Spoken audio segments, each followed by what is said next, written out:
신명기 8장. 하나님은 이스라엘 백성들을 특별히 사랑하셨습니다. 특별히 아브라함을 선택하여 하나님이 직접 만드신 민족입니다. 하나님이 계획하시고 도우시며 인도하셔서 생긴 민족이 이스라엘입니다. 그런데 왜 그들에게 광야라는 힘든 시간을 주시는 것일까요? 사람들이 신을 섬기고 믿는 이유는 어려움을 없애달라는 소망과 더욱 풍요로운 삶을 위해서일 것입니다. 그런데 이스라엘의 하나님은 그들을 광야라는 어려운 환경으로 몰아가셨습니다. 하나님의 특별하신 방법으로 이스라엘 백성에게는 풍요와 평화를 그냥 주실 수도 있는데 말입니다. 오늘 본문은 광야로 보내신 이유를 설명하고 있습니다. 그 이유는 이스라엘을 낮추시기 위함입니다. 이는 겸손하게 만든다는 의미도 있지만 하나님만 바라보도록 하는 훈련의 시간일 것입니다. 사람이 교만할 때는 하나님도 보이지 않습니다. 자기가 하나님인 것입니다. 종교 지도자 중에도 초심을 잃어버리고 교주가 되어버린 사람들이 우리 주변에 많이 있습니다. 하나님이 주신 은사를 혹은 출처를 알 수는 없지만 받은 특별한 능력을 통해 자신이 하나님의 자리에 앉아 있는 것을 봅니다. 사람은 낮아지고 고난이 올 때 하나님을 찾는 경우가 많은 것 같습니다. 광야로 인도함을 받은 이스라엘 백성들은 그곳에서 겸손을 배우고 낮아져서 하나님만 바라보도록 훈련받았습니다. 이것을 다른 표현으로 시험이라고 성경은 표현하고 있습니다. 보통의 경우 훈련을 한 후에는 테스트를 봅니다. 테스트를 해보면 그 사람의 마음을 읽어볼 수 있는 것입니다.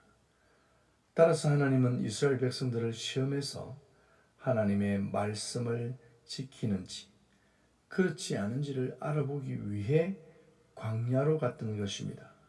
그러한 이유로 하나님은 그들의 마음을 낮추시고 배고픔을 주시기도 하고 목마름을 주시기도 한 것입니다.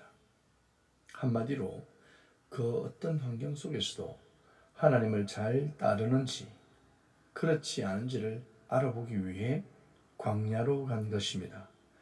광야에서는 먹을 음식도 없습니다. 그래서 하늘에서 매일 만나가 내린 것입니다. 이 또한 광야에서는 하나님의 말씀으로만 살아야 할 것을 가르쳐 주시는 것입니다. 그들의 의복이 헤어지지 않았고 그들의 발이 부르트지 않았다고 모세는 고백하고 있습니다. 하나님은 이스라엘 백성들을 40년 동안 그렇게 인도하셨습니다. 이와 같이 하나님은 우리를 광야에 던져보는 것입니다. 좋은 환경에서 불평할 사람이 어디 있겠습니까? 풍요 속에서는 본심을 잘 알 수가 없습니다. 고난이 오면 속에서 속마음이 나오게 되어 있습니다. 그럼 여러분은 지금 어떠합니까? 우리도 지금 광야에 있는 것입니다. 자신을 낮추고 겸손을 배우는 시간이 되어야 하겠습니다. 내가 낮아질 때, 겸손해질 때 우리는 하나님의 테스트를 통과하게 되어 있습니다. 오늘 우리는 하나님의 말씀을 따라 살고 있습니까? 아니면 내 마음대로 살아갑니까? 우리 자신을 점검해 보아야 할 것입니다. 하나님의 말씀을 따라 살아야 광야에서 하나님의 테스트를 통과하고 가나안으로 들어가게 되는 것입니다. 여러분, 하나님의 말씀으로 살기로 결단합시다. 모세는 본문에서 곧 들어갈 가나안은 참으로 좋은 땅이라고 설명합니다.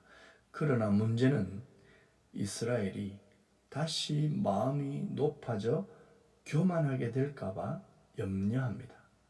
교만하게 되면 그때부터 하나님이 보이지 않습니다. 자신이 잘나서 잘 살아간다라고 생각하는 것입니다. 어려우면 하나님을 찾고 해결되면 하나님이 필요 없는 것입니다. 우리 민족은 과거 어려운 시간을 보냈습니다. 수십 년 전만 해도 한국 땅은 참으로 고난이 많았습니다. 그렇지만 그때 오히려 교회가 부흥을 했습니다. 간절히 하나님을 찾았고 소망할 것이 많았습니다. 그러나 지금은 하나님을 찾기보다는 돈 나올 것을 찾는 것 같습니다. 투자할 곳을 찾고 내 재산을 지키고 불리는데 더욱 관심이 많은 것 같습니다. 그리고 태어날 때부터 풍요함을 누린 세대들은 하나님을 예배하는 것보다 쉽게 세상의 문화에 젖어들어 우리의 자녀 세대는 영적 비상에 걸려 있습니다. 사람의 마음이 높아지면 하나님을 버리고 하나님의 말씀을 버리고 우상과 우상적인 요소에 쉽게 빠져들게 되는 것입니다. 그럼 우리는 어떻게 해야 할까요? 다시 마음을 낮추는 작업을 해야 합니다. 겸손해야 합니다. 겸손은 하나님이 필요한 마음의 상태를 의미합니다. 나는 하나님이 필요해. 하나님의 말씀으로 살겠다는 고백을 해야 할 것입니다. 그것이 겸손입니다. 말로만 겸손한 듯 말하는 것이 겸손이 아니라 하나님을 필요로 하다고 고백하는 마음의 상태가 겸손입니다. 심령이 가난해져야 한다는 말입니다. 우리는 광야 혹은 시험대 위에 서 있습니다. 하나님은 우리의 마음과 우리의 삶을 통해 우리를 테스트해 보시는 중입니다. 하나님을 순종하는지, 하나님에게 불순종하는지 하나님이 영적인 점수를 주고 있습니다. 여러분의 점수는 몇 점일까요? 나의 점수는 얼마나 될까요? 우리는 심각하게 이 질문을 우리 자신에게 던져 보아야 합니다. 수없이 반복해서 말하지만 왜 갈렙과 여호수아만이 가나안 땅에 들어갈 수 있었습니까? 오늘 진지하게 생각해 봅시다. 사실 모세가 이렇게 염려하면서 가나안 땅에 가면 우상 숭배하지 말라고 겸손해라고 명설교를 했는데도 불구하고 이스라엘은 결국 가나안 땅에 들어가서는 하나님의 말씀에 불순종했습니다. 하나님을 제대로 섬긴 적이 없습니다. 사람은 시대를 불문하고 거의 비슷합니다.